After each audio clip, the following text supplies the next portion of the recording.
A German court on Tuesday sentenced 5 men to several years behind bars for their involvement in this jewel heist in 2019 at a museum in Dresden, housing one of Europe's greatest art collections. The pieces, stolen from the break-in at the Green Vault Museum, contained more than 4,300 diamonds, with an estimated value of more than 113 million euros or 123 million US dollars. Police have said most of the stolen jewels have been recovered. 6 German men, all in their 20s, had been charged with aggravated gang theft and serious arson. 5 members of the same family were handed sentences of between 4 years and 4 months and 6 years and 2 months. A 6th family member was acquitted.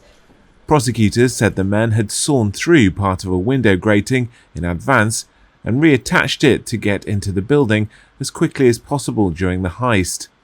The stolen Dresden collection was assembled in the 18th century by Augustus the Strong, Elector of Saxony and later King of Poland, who commissioned ever more brilliant jewellery as part of his rivalry with France's King Louis XIV.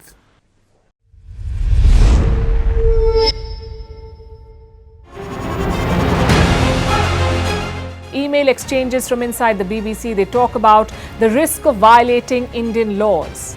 It's easier to rake up the freedom of speech debate, but does it give anyone a free pass to knowingly violate the law? America supports India because it needs India's support in return, and India is working with the US because it suits India's interests. This is how geopolitics works.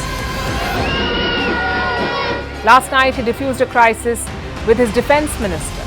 But today, Netanyahu was confronted with a new problem. His cabinet seems to have rebelled against him.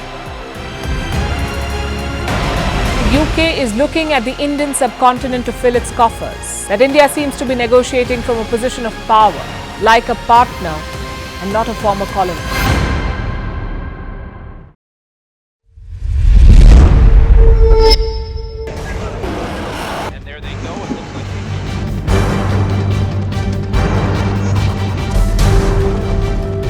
The US and Russia are dangerously close to an armed conflict.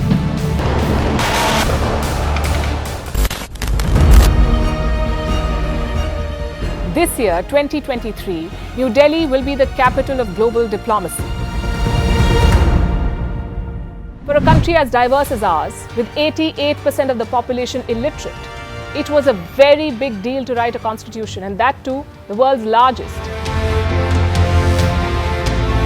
Meanwhile, if we may, here's a Republic Day gift from India for the BBC. A list of suggestions for the BBC for their upcoming documentaries. Number 1, the Kohinoor and the colonial loot. Number 2, an outdated monarchy and unhealthy obsession with the royals.